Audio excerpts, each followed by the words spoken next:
안녕하세요. 중도갤러리입니다. 오늘은 고려시대의 대표적인 상형 도자기 작품 고려청자 모자원숭이 연적을 소개합니다. 이 작품은 단순한 연적을 넘어 고려청자의 기술적, 예술적 완성도를 보여주는 귀중한 문화유산입니다. 특히 첨단과학감정원의 감정 결과 제작 시기가 1912년 이미 확인된 만큼 그 역사적 가치와 아름다움은 더욱 빛을 발하고 있습니다. 지금부터 이 연적에 숨겨진 이야기와 예술적 특징을 함께 감상해 보시죠.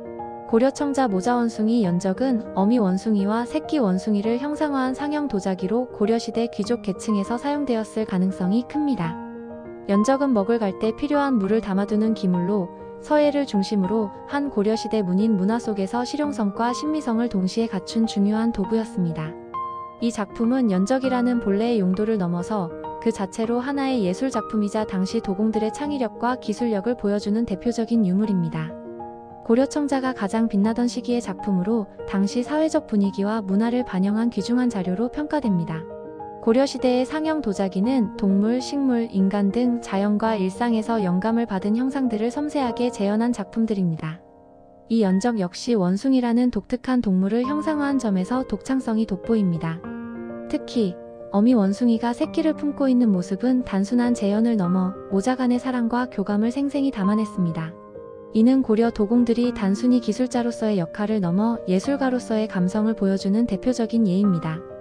이와 같은 상형 도자기는 당시 왕실과 귀족 사회에서 장식품으로도 애용되었으며 아름다움과 실용성을 동시에 추구한 고려청자의 미적 철학을 엿볼 수 있습니다. 고려청자의 가장 큰 특징은 바로 그 독특한 비색입니다. 이 연적의 비색은 은은하고 깊이 있는 청록빛을 띠고 있으며 이는 고온에서 유약과 태토가 만나 빚어낸 자연스러운 색감입니다.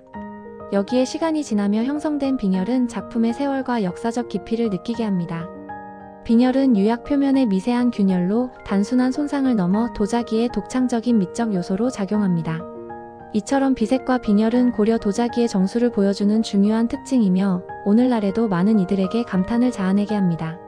고려청자 모자원숭이 연적은 정교한 조형미로 감탄을 자아냅니다. 어미 원숭이의 눈은 철사 안료로 선명하게 표현되어 생동감을 더하며 새끼 원숭이의 손과 발은 음각으로 세밀하게 조각되어 있습니다. 특히 어미 원숭이의 배 부분에 자연스럽게 형성된 주름과 앉아있는 자세에서 드러나는 발목의 주름은 매우 사실적이고 정교합니다. 이 연적의 조형적 아름다움은 단순히 기물이 아니라 예술작품으로서의 가치를 더욱 높여줍니다. 연적은 서예를 위해 먹을 갈 때 물을 담아두는 기물로 사용되었는데 이 연적은 어미 원숭이 뒷목에 있는 작은 구멍을 통해 물을 채우고 새끼 원숭이 머리 위에 뚫린 작은 배출구를 통해 물을 따르는 구조입니다. 이와 같은 실용적 구조는 단순히 예술적인 장식품으로만 사용된 것이 아니라 실제 문인들의 생활 속에서 활용되었을 가능성을 보여줍니다. 하지만 그 세련된 디자인과 정교한 조형미로 보아 상류층에서 감상용으로도 활용되었을 가능성이 큽니다. 원숭이는 동양 문화에서 지혜와 활발함의 상징으로 여겨졌습니다. 이 연적의 어미와 새끼 원숭이는 단순히 동물의 모습을 형상화한 것이 아니라 모자 간의 사랑과 유대감을 담아내고 있습니다. 이는 당대의 가족 중심 문화를 반영한 것으로 고려시대 도공들의 섬세한 감성과 예술적 표현력을 잘 보여줍니다. 또한 원숭이라는 독특한 소재는 당시 한반도에서 원숭이를 볼 수 없었던 점을 고려할 때 외국 문물의 영향을 받았음을 시사하며 이를 통해 고려시대의 개방성과 교류를 엿볼 수 있습니다.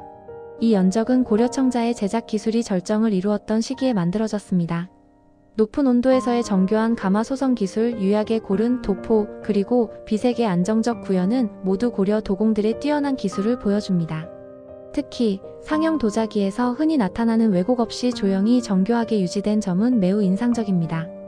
이러한 기술적 완성도는 고려청자가 당시 동아시아뿐만 아니라 세계적으로도 주목받는 이유 중 하나입니다. 이 연적은 단순한 고려시대의 유물이 아니라 당시의 사회와 문화를 엿볼 수 있는 중요한 자료로 평가받고 있습니다. 특히 상형 도자기의 독창성과 희소성은 현대 미술 시장에서도 높은 평가를 받고 있습니다. 이러한 작품들은 한국 도자기의 아름다움과 역사적 깊이를 알리는 데 중요한 역할을 하고 있으며 후대에 전해질 귀중한 문화유산으로 남아 있습니다. 더불어 이러한 도자기들은 한국의 전통미를 재발견하고 현대적으로 재해석하는 데도 큰 영감을 주고 있습니다. 고려청자 모자원숭이 연적은 단순히 형태와 색상을 감상하는 것에 그치지 않고 그 속에 담긴 이야기와 감정을 느낄 수 있는 작품입니다.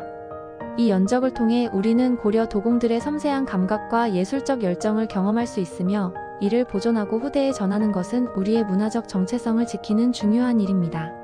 어미 원숭이가 새끼를 품고 있는 이 연적은 단순한 조형물이 아니라 하나의 이야기를 담고 있는 예술작품입니다.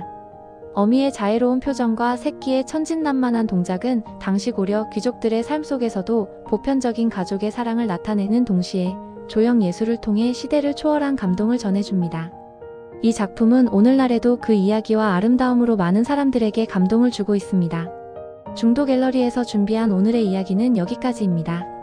우리의 소중한 문화유산 고려청자의 아름다움을 함께 나누는 시간이 되었길 바랍니다. 구독과 좋아요, 그리고 알림 설정으로 중도 갤러리에 더 많은 이야기를 함께 해주세요. 다음 시간에는 더 흥미롭고 아름다운 작품으로 찾아뵙겠습니다. 감사합니다.